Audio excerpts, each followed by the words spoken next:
Top quality और consistent performance के लिए सिर्फ सिल्वर पंप नाम याद रखना।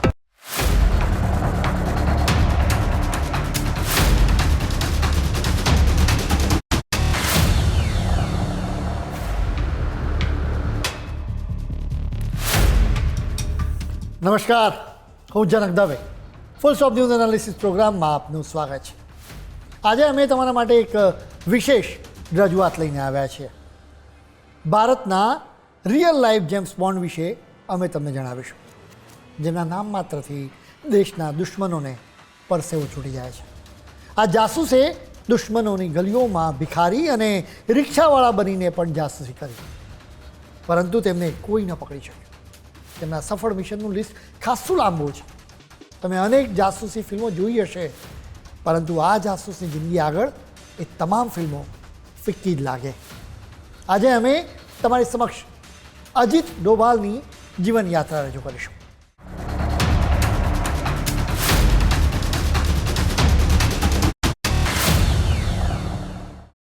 ભારતના દુશ્મનો જેમના નામ માત્રથી ફફડી ઉઠે છે, એવા આ શુરવીરની જીવતી વાર્તા સાંભળીને તમારી છાતી ગર્વથી ફૂલી જશે. હથેળીમાં જીવ લઈને તેઓ સતત 7 વર્ષ સુધી પાકિસ્તાનની ગલીઓમાં છુપા વેશે ફરતા રહ્યા. તેઓ દુશ્મનોની ધરતી પર રહીને ભારત માટે જાસૂસી કરતા રહ્યા. જ્યારે પણ ભારત પર કોઈએ આંખ ઊંચી કરીને જોવાની કોશિશ કરી, ત્યારે આ માસ્ટર માઇન્ડ જ હિન્દુસ્તાનની લોખંડી ડાલ બનીને ઊભા રહ્યા. તેઓ ખરા અર્થમાં ભારતના ધુરંધર અને રિયલ લાઈફ જેમ્સ બોન્ડ છે. દેશની સુરક્ષા કાજે તેમણે પોતાની ઓળખ અને નામ પણ બદલી નાખ્યા હતા. જાસૂસી કરવા માટે તેઓ ક્યારેક મોચી બન્યા તો ક્યારેક રિક્ષાવાળા બનીને ગલીઓમાં ફર્યા. રીતસર પોતાનો જીવ હથેળીમાં રાખીને અનેક અશક્ય મિશન્સ પર પાર પાડ્યા. વર્ષો સુધી પાકિસ્તાનની ધરતી પર રહેનારા આ જાસૂસે ખાલિસ્તાની આતંકવાદીઓની વચ્ચે ઘૂસીને પણ અભૂતપૂર્વ કામગીરી કરી હતી. તેમના આ સફળ મિશનનું લિસ્ટ ઘણું લાંબુ છે. જો તેમની સાથે વિશ્વાસઘાત ન થયો હોત તો તેઓ દાઉદ ઇબ્રાહિમને પણ ભારતમાં લાવી શક્યા હોત.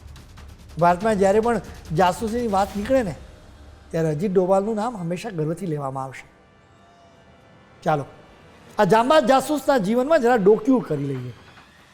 પહાડ જેવી મક્કમતા ધરાવતા અજીત ડોભાલનો જન્મ ઉત્તરાખંડના પહાડી વિસ્તારોમાં જ થયો.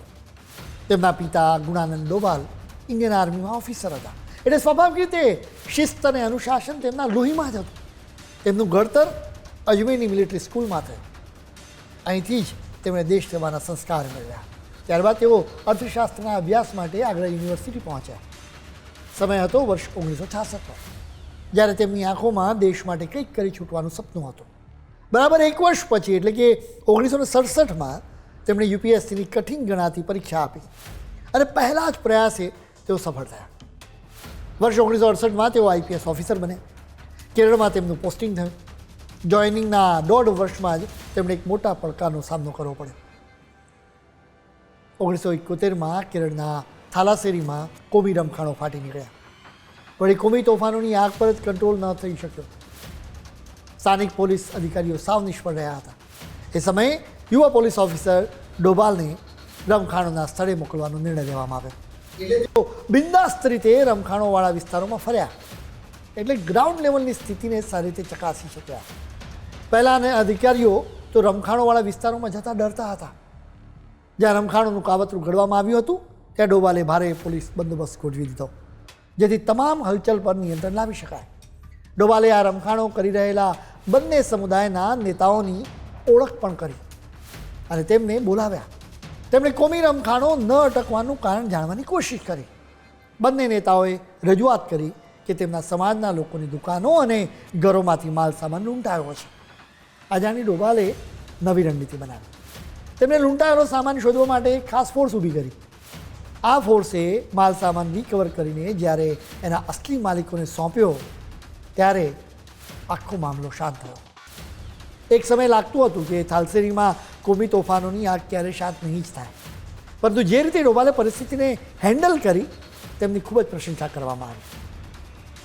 કેરળથી લઈને દિલ્હી સુધી ડોભાલની વાહવાહી થઈ. એ સમયે ઇન્દિરા ગાંધી પીએમ હતા. ડોભાલને સેન્ટ્રલ સર્વિસીસ માટે દિલ્હી બોલાવવામાં આવ્યા. 1972માં તેમને આઈબી એટલે કે ઇન્ટેલિજન્સ બ્યુરોમાં નિયુક્ત કરવામાં આવ્યા.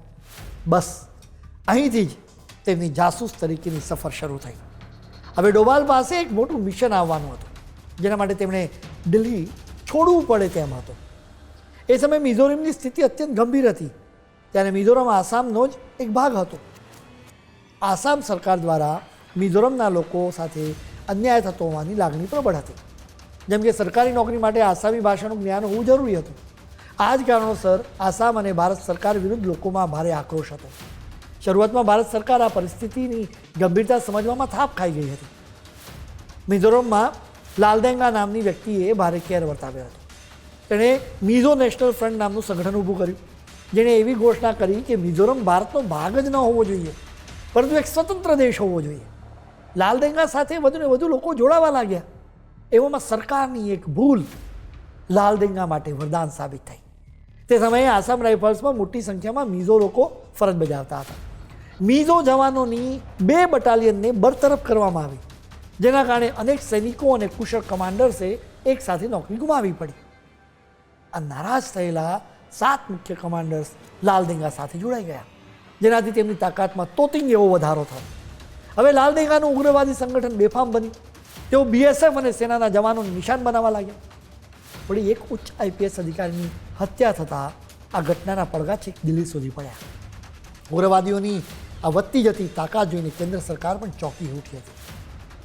ભારત સરકારમાં મિઝોરમની સ્થિતિ પર ગંભીર ચર્ચાઓ શરૂ થઈ. એ સમયે નક્કી કરવામાં આવ્યું કે નવી દિલ્હીથી કોઈ બાઉશ અધિકારીને મિઝોરમ મોકલવા જોઈએ, જેથી ત્યાંની પરિસ્થિતિ ઝડપથી થાળે પાડી શકાય. જોકે મિઝોરમની ભયાનક સ્થિતિ જોઈને કોઈ અધિકારી ત્યાં જવા તૈયાર નહોતા. ઇન્ટેલિજન્સ એજન્સીઓના અનુભવી અધિકારીઓ પણ ત્યાં જતા ખચકાતા હતા. એવા કટોકટી ભર્યા સમયે અજીત ડોભાલ સામે ચાલીને આવ્યા અને મિઝોરમ જવાની તૈયારી બતાવી. નોંધપાત્ર છે કે એ સમયે તેમના લગ્નને હજુ થોડોક જ સમય થયો હતો. ઘણા હિતોચ્છુઓએ તેમને સમજાવ્યા કે મિઝોરમમાં ન જવું, પરંતુ ડોભાલના અહીં તો રાષ્ટ્રહિત સર્વોપરી હતું. તેમણે મિઝોરમમાં જવાનો મક્કમ નિર્ણય કર્યો. મિઝોરમ પહોંચ્યા પછી ડોભાલ અલગ અલગ વેશ ધારણ કરી જુદી જુદી જગ્યાઓએ ફર્યા. તેમણે ઉગ્રવાદી સંગઠનોના નેટવર્કને ઊંડાણપૂર્વક સમજવાનો પ્રયત્ન કર્યો. ડોભાલને ટૂંક સમયમાં સમજાઈ ગયું કે લાલદેંગાની અસલી તાકાત 7 કમાન્ડર્સ છે. આજે તેમણે સૌથી પહેલાં આ કમાન્ડર્સ સુધી પહોંચવાની વ્યૂહરચના બનાવી. પોતાની ગજબની ચતુરાઈથી ડોભાલે 7 કમાન્ડર સાથે ગાઢ મિત્રતા કેળવી લીધી. એક દિવસ તેમણે આ 7ને પોતાના ઘરે ભોજન પર પણ આમંત્રિત કર્યા. જમતી વખતે ડોભાલે તેમને સમજાવ્યા કે ભારત સરકાર વિરુદ્ધ લડાઈ લડવાનું છોડી દેવું જોઈએ અને શાંતિનો માર્ગ અપનાવવો જોઈએ. ડોભાલે તેમને સ્પષ્ટ શબ્દોમાં જણાવી દીધું કે સ્વતંત્ર મિઝોરમ દેશનું સપનું ક્યારેય પૂરું નહીં થાય, તેથી ભૂલી જાઓ. એ સિવાયની તમારી તમામ વ્યાજબી માંગણીઓ સરકાર સ્વીકારવા તૈયાર છે. ડોભાલની આ દલીલોની એવી અસર થઈ કે 7માંથી 6 કમાન્ડર્સ તેમની વાત સાથે સંમત થઈ ગયા. આખરે ભારત સરકાર દ્વારા અંતિમ વ્યૂહરચના અમલમાં મૂકવામાં આવી. સરકારે લાલદેંગાને મંત્રણા માટે આમંત્રિત કર્યા અને બંને પક્ષો આમને સામને બેઠા. વાતચીત દરમિયાન લાલદેંગાને સ્પષ્ટ જણાવી દેવામાં આવ્યું કે તેમના અત્યંત વિશ્વાસુ એવા 6 કમાન્ડર્સ હવે ભારત સરકારની તરફેણમાં છે. આ સાંભળીને લાલદેંગાના પણ પગ નીચેથી જમીન સરકી ગઈ. તે સ્તબ્ધ થઈ ગયો. પોતાની શક્તિ નબળી પડતી જોઈ તેની પાસે બીજો કોઈ વિકલ્પ બચ્યો નહોતો. પરિણામે તેણે શાંતિ મંત્રણા માટે સંમતિ આપવી જ પડી. આ સફળ વાટાઘાટો બાદ મિઝોરમને પૂર્ણ રાજ્યનો દરજ્જો મળ્યો. લાલદેંગા લોકશાહી ઢબે મિઝોરમના મુખ્યમંત્રી બન્યા હતા. આમ ડોભાલની ચતુરાઈએ એક મોટી હિંસાનો અંત આણ્યો. મિઝોરમનું મિશન સફળ થયા બાદ સિક્કિમમાં પણ ભારત વિરોધી પ્રવૃત્તિઓ ચાલી રહી હતી. ભારતની આઝાદી સમયે સિક્કિમે એક સ્વતંત્ર રાષ્ટ્ર તરીકે પોતાનું અસ્તિત્વ ટકાવી રાખવાનો નિર્ણય કર્યો હતો. જોકે બદલાતા સંજોગોમાં સિક્કિમને ભારતમાં વિલીન કરવા માટે ભારત સરકાર દ્વારા એક વિશેષ મિશન હાથ ધરવામાં આવ્યું હતું. આ ગુપ્ત મિશનમાં અજીત ડોભાલે અત્યંત મહત્ત્વની ભૂમિકા ભજવી હતી. તેમની કુશળ રણનીતિ અને જમીની સ્તર પરની કામગીરીને કારણે આખરે 1975માં સિક્કિમ સત્તાવાર રીતે ભારતનો ભાગ બન્યો. સિક્કિમ પછી અજીત ડોભાલે એક એવું જબરજસ્ત મિશન પાર પાડ્યું જેમાં તેમના જીવનું ભારે જોખમ હતું. પંજાબની ધરતી પર આ ઓપરેશન હાથ ધરવામાં આવ્યું. જેવી રીતે પૂર્વોત્તરમાં ઉગ્રવાદીઓએ આતંક મચાવ્યો હતો, તેવી જ રીતે ખાલિસ્તાનીઓએ પંજાબને બાનમાં લીધું હતું. તેઓ પોલીસ અધિકારીઓની હત્યા કરતા અને પત્રકારોને પણ રહેસી નાખવામાં આવતા હતા. અમૃતસરમાં શીખોનું પવિત્ર ધાર્મિક સ્થળ સુવર્ણ મંદિર ખાલિસ્તાનીઓનું મુખ્ય કેન્દ્ર બની ગયું હતું. તેમણે ત્યાં હથિયારોનો મોટો જથ્થો જમા કરી રાખ્યો હતો અને તેને પોતાનો ગઢ જાહેર કર્યો હતો. આ કારણે સુરક્ષા દળો અને ખાલિસ્તાનીઓ વચ્ચે સતત સંઘર્ષ થતો રહ્યો હતો. 1984માં ઓપરેશન બ્લુ સ્ટાર પાર પાડવામાં આવ્યું, પરંતુ 1988 સુધીમાં સ્થિતિ ફરી ગંભીર બની. ખાલિસ્તાનીઓએ ફરી એકવાર સુવર્ણ મંદિર પર કબજો કરી તેને કિલ્લામાં ફેરવી દીધો. આ સમયે ઓપરેશન બ્લેક થંડર શરૂ કરવામાં આવ્યો, જેનો મુખ્ય હેતુ સુવર્ણ મંદિરના પરિસરને ઓછામાં ઓછું નુકસાન પહોંચાડી આતંકવાદીઓને બહાર કાઢવાનો હતો. આ કપરા સમયે અજીત ડોભાલે મોરચો સંભાળ્યો. ડોભાલે ખૂબ જ બહાદુરી અને સૂઝબૂઝ દાખવીને ઓપરેશન બ્લેક થંડર પાર પાડ્યું હતું. ઓપરેશન બ્લેક થંડર શું હતું જેના વિશે અમે તમને વિગતે વાત કરીશું, પરંતુ અત્યારે સમય છે એક બ્રેકનો.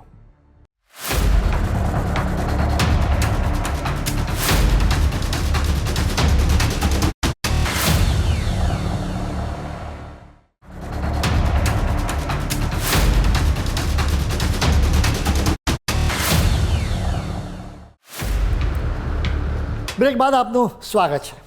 અજીત ડોભાલના સફળ મિશન્સની અમે વાત કરી રહ્યા છીએ. તેમની કરિયરમાં ઓપરેશન બ્લેક થંડર ખૂબ જ મહત્વનું હતું. ખાલિસ્તાનીઓએ સુવર્ણ મંદિર પર કબજો જમાવી રાખ્યો, પરંતુ 1988 સુધીમાં તો અજીત ડોભાલ ખાલિસ્તાનીઓના ગ્રુપમાં સફળતાપૂર્વક પ્રવેશી ચૂક્યા હતા. તેઓ અંડરકવર ઓપરેશનના કુશળ ખેલાડી બની ગયા હતા. ખાલિસ્તાનીઓ પણ હવે તેમના પર આંધળો ભરોસો મૂકવા લાગ્યા હતા. દુશ્મનના માહોલમાં એવી રીતે ભળી જવું કે કોઈને શંકા પણ ન જાય, એ કળામાં ડોભાલ ખૂબ જ નિષ્ણાત છે, અને આ જ કારણે તેઓ મુશ્કેલમાં મુશ્કેલ ઓપરેશન્સ પાર પાડી શક્યા છે. આ ઓપરેશનની સૌથી રસપ્રદ બાબત એ છે કે ડોભાલે ખાલિસ્તાનીઓનો વિશ્વાસ જીતવા માટે પોતાની ઓળખ એક ISI એજન્ટ તરીકે આપી હતી. તેમણે આતંકવાદીઓને એવું મનાવી લીધું હતું કે તેઓ પાકિસ્તાનથી તેમની મદદ માટે આવ્યા છે. 1988માં સુવર્ણ મંદિરની આસપાસના વિસ્તારોમાં એક રિક્ષા ચાલક શંકાસ્પદ રીતે ફરી રહ્યો હતો. ખાલિસ્તાની ઉગ્રવાદીઓની નજર આ રિક્ષા ચાલક પર પડી અને તેમણે તેને પૂછપરછ માટે બોલાવ્યો. જોકે આ રિક્ષા ચાલકે ગજબની આત્મવિશ્વાસ સાથે તેમને સમજાવ્યું કે તે ISIનો એજન્ટ છે અને પાકિસ્તાનથી તેમની મદદ માટે જ આવ્યો છે. તે સમયે ખાલિસ્તાનીઓને હથિયારો અને નાણાકીય સહાય ISI દ્વારા જ મળતી હતી. તેથી તેમણે આ રિક્ષા ચાલકની વાત પર ભરોસો કરી લીધો. આ રિક્ષા ચાલક બીજું કોઈ નહીં પરંતુ અજીત ડોભાલ જ હતા. તેઓ પાકિસ્તાની એજન્ટો અને ઉગ્રવાદીઓ વચ્ચે ગુપ્ત કોડવર્ડથી પણ વાકેફ હતા. ડોભાલની ચતુરાઈ તો જુઓ, તેઓ પોતાની સાથે વિસ્ફોટક સામગ્રી પણ લઈ ગયા હતા, જેથી કોઈને સહેજ પણ શંકા ન જાય કે તેઓ ભારતીય એજન્ટ છે. આખરે ખાલિસ્તાનીઓ ડોભાલની જાળમાં ફસાઈ ગયા. તેમણે ડોભાલને સુવર્ણ મંદિરના તે કિલ્લા સમાન ગઢમાં પ્રવેશવા દીધા. ઓપરેશન બ્લેક થંડર શરૂ થવાના બરાબર 2 દિવસ પહેલાં રિક્ષા ચાલકના વેશમાં અજીત ડોભાલ સુવર્ણ મંદિરમાં પ્રવેશ્યા હતા. ખાલિસ્તાનીઓ અત્યાધુનિક હથિયારો સાથે હુમલો કરવા તૈયાર બેઠા હતા. તેવા સમયે ભારતનો કોઈ જાસૂસ ત્યાં પ્રવેશે તે જ સૌથી મોટું જોખમ હતું. ડોભાલે પોતાની કુશળતાથી મંદિરની અંદર કેટલા ખાલિસ્તાનીઓ છુપાયા છે, તેની પાસે કયા પ્રકારના હથિયારો છે અને તેમની વાસ્તવિક રણનીતિ શું છે, આ તમામ સચોટ માહિતી એકત્ર કરી. ડોભાલે ખાલિસ્તાની કમાન્ડર પેન્ટાનો સંપર્ક સાધ્યો હતો. તેમને ખાલિસ્તાનીઓની યોજનાઓ, હથિયારો અને નબળાઈઓ વિશે જે કંઈ પણ વિગતો મળતી તે તરત જ સુરક્ષા દળો સુધી પહોંચાડતા. આ સચોટ જાણકારીથી સુરક્ષા દળોને ઓપરેશન પ્લાન કરવામાં મોટી મદદ મળી. તેમને ખાલિસ્તાનીઓની તાકાત અને નબળાઈ એમ બંનેનો સ્પષ્ટ ખ્યાલ આવી ગયો હતો. સુવર્ણ મંદિરમાં ડોભાલની હાજરી વિશે સુરક્ષા દળોમાં બહુ જ ઘણા ગાંઠા લોકોને જ ખબર હતી. આથી અંધાધૂંધ ગોળીબાર વચ્ચે તેઓ સુરક્ષા દળોની ગોળીનો ભોગ પોતે જ ન બને તેવું મોટું જોખમ પણ તોળાતું હતું. છતાં પોતાની સુરક્ષાની સહેજ પણ પરવા કર્યા વગર ડોભાલ સુવર્ણ મંદિરના સમગ્ર પરિસરમાં માહિતી એકઠા કરતા ફરતા રહ્યા હતા. તે સમયે ચારે બાજુથી ફાયરિંગ થઈ રહ્યું હતું. ટોચના અધિકારીઓને પણ ઘણા સમય પછી જાણ થઈ કે ડોભાલે ISI એજન્ટનું છદ્મવેશ ધારણ કરી સુવર્ણ મંદિરમાં પ્રવેશ કર્યો હતો. તમને ખ્યાલ હશે કે ઓપરેશન બ્લુ સ્ટાર વખતે સૈન્ય બળનો મોટો ઉપયોગ થયો હતો, પરંતુ ઓપરેશન બ્લેક થંડર વખતે બળ કરતાં કળથી વધુ કામ લેવામાં આવ્યું હતું. સુરક્ષા દળોએ સમગ્ર મંદિર પરિસરને ઘેરી લીધું હતું. અંદર જતી વીજળી તેમજ પાણીનો પુરવઠો પણ રોકી દીધો હતો. અનેક દિવસો સુધી સ્થિતિ અત્યંત તણાવપૂર્ણ રહી હતી. સતત થતા ફાયરિંગ વચ્ચે પણ ડોભાલ સુવર્ણ મંદિરમાં આવતા જતા રહેતા હતા. સૌથી રસપ્રદ બાબત એ હતી કે ડોભાલ સુરક્ષા દળોની પોઝિશન વિશેની માહિતી ખાલિસ્તાનીઓને પણ આપતા હતા. જોકે તે જ સમયે તેઓ સુરક્ષા દળો પણ સામેથી સતર્ક કરી દેતા હતા.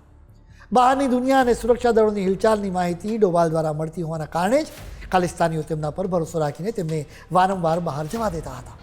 ખાલિસ્તાનીઓ વિશેની તમામ વિગતો મેળવ્યા બાદ ડોભાલે કમાન્ડોને બોલાવવાનું સૂચન કર્યું.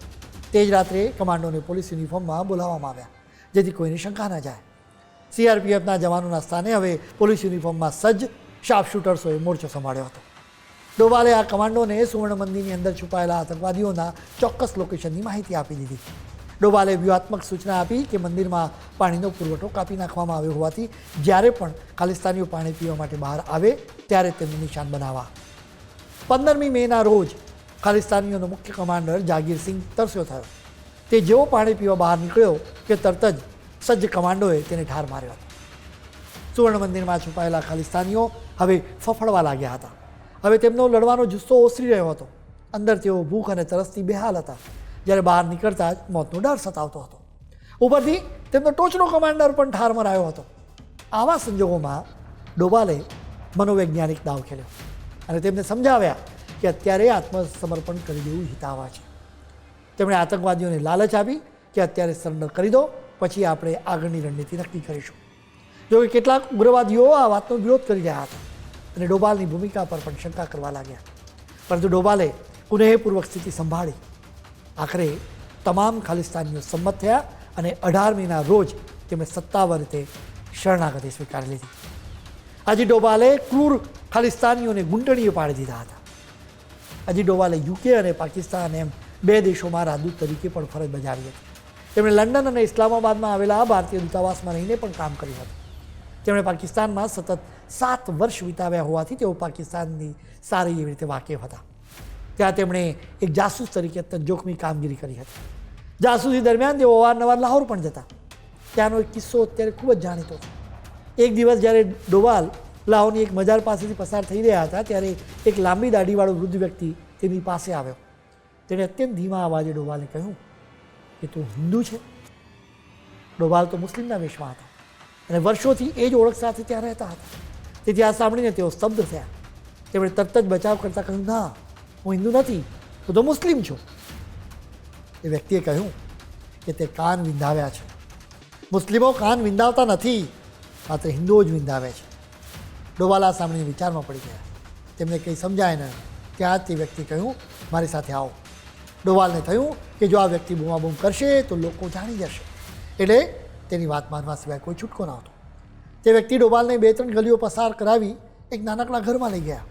ત્યાં અંદર જતાં જ દરવાજો બંધ કરી દીધો. તેમણે ફરી ભારપૂર્વક કહ્યું કે તું હિન્દુ છે. ડોભાલે ફરી નકારમાં માથું ધુણાવ્યું.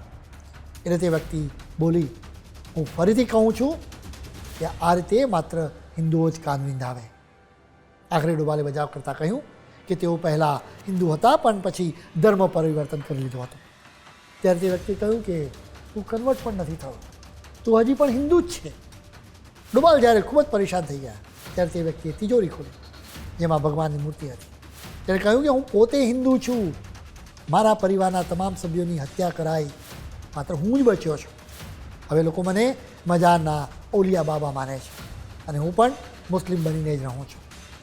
હકીકતમાં અજીત ડોભાલ ઉત્તરાખંડના ગઢવાલથી આવે છે, જ્યાં તે સમયે પુરુષોમાં પણ કાન વિંધાવાની પ્રથા હતી. પેલા વૃદ્ધે ડોભાલને સલાહ આપી કે તું તારા કાનની પ્લાસ્ટિક સર્જરી કરાવી લે, નહીં તો તું અહીં મોટી મુશ્કેલીમાં મુકાઈ જઈશ.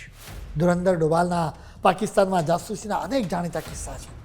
આવા વધુ કિસ્સા અમે તમને જણાવીશું, પરંતુ અત્યારે સમય છે વધુ એક બ્રેકનો.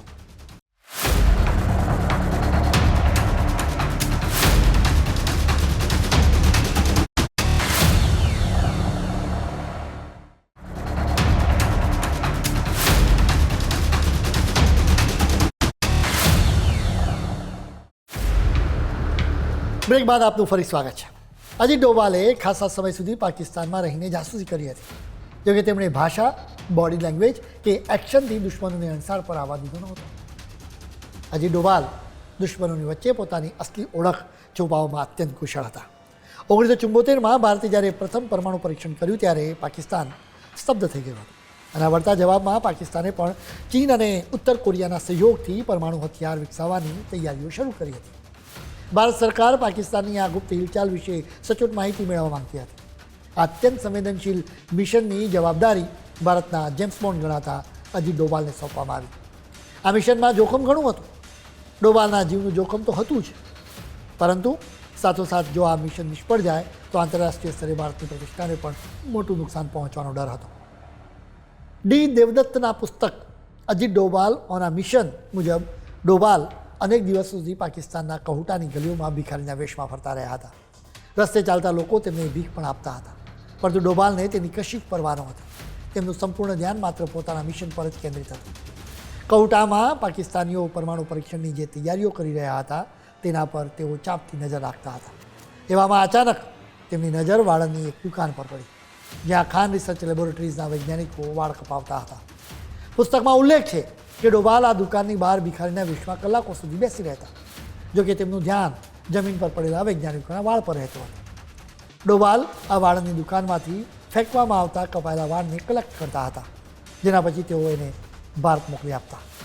એ પછી ટેસ્ટિંગ માટે એ વાળને ભારતમાં મોકલવામાં આવ્યા.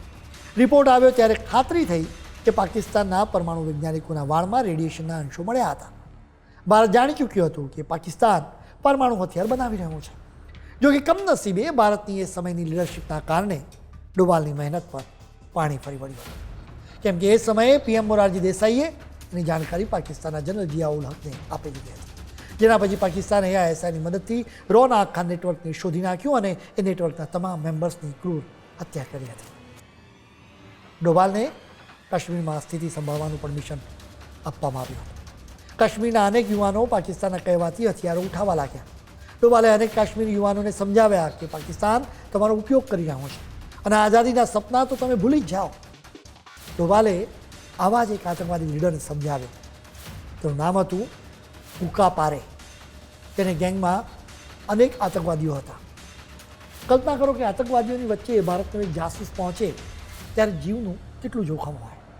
કોઈ પણ ભૂલ તેને મોતને ઘાટ ઉતારી શકતી હતી. એમ છતાં ડોભાલ કુકા પારેની નજીક પહોંચ્યા. અનેક વખત તેને મળ્યા પણ ખરા અને આખરે પોતાની સાથે કરી પણ લીધું. હવે કુકા પારે પોતાના 250 આતંકવાદીઓની સાથે પાકિસ્તાનની વિરુદ્ધ જ મોરચો શરૂ કર્યો હતો.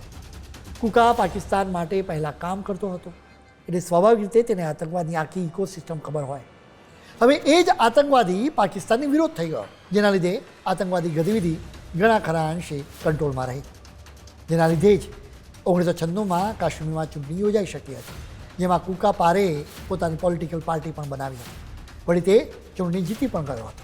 જો કે 2003માં આતંકવાદી હુમલામાં તે માર્યો ગયો. વર્ષ 1999માં એક મોટું સંકટ આવ્યું હતું. ઇન્ડિયન એરલાઇન્સની ફ્લાઇટ IC-814 કાઠમંડુથી દિલ્હી આવી રહી હતી, જેને આતંકવાદીઓએ હાઇજેક કરી હતી. અફઘાનિસ્તાનના કંધાર પહોંચાડી દીધી. તે સમયે ત્યાં તાલિબાનોનું શાસન હતું. આતંકવાદીઓએ માંગણી મૂકી કે જો ભારત 100 આતંકવાદીઓને મુક્ત કરે તો તેઓ મુસાફરોને જીવતા છોડશે. તેમની મુખ્ય માંગણી મૌલાના મસૂદ અઝહરની મુક્તિની હતી. તત્કાલીન પીએમ અટલ બિહારી વાજપેયીએ આતંકવાદીઓ સાથે વાટાઘાટો કરવા માટે 3 સભ્યોની ટીમ બનાવી, જેમાં અજીત ડોભાલ મુખ્ય હતા. કંધારમાં ડોભાલની વાટાઘાટો કરવાની અદ્ભુત કુશળતા જોવા મળી. આતંકવાદીઓ જે 100 સાથીઓની મુક્તિની જીત પર અડ્યા હતા, તેમને ડોભાલે પોતાની રણનીતિની માત્ર 3 આતંકવાદીઓની મુક્તિ પર સંમત કરી લીધા. આખરે મૌલાના મસૂદ અઝહર અને અન્ય 2 આતંકવાદીઓને મુક્ત કરવામાં આવ્યા અને તમામ મુસાફરોને હેમખેમ ભારત પરત લાવવામાં આવ્યા. અજીત ડોભાલના સફળ મિશનોની યાદી ઘણી લાંબી છે, પરંતુ જો તેમને સિસ્ટમનો પૂરતો સહયોગ અને સાથ મળ્યો હોત તો તેમનું એક મહત્ત્વનું મિશન ક્યારે નિષ્ફળ ન ગયું. આ મિશન હતું દાઉદ ઇબ્રાહિમનો ખાત્મો. દાઉદની દીકરીના લગ્ન જાવેદ મિયાદાદના પુત્ર જુનેદ સાથે નક્કી થયા હતા અને તેનું રિસેપ્શન દુબઈની ગ્રાન્ડ હયાત હોટલમાં રાખવામાં આવ્યું હતું.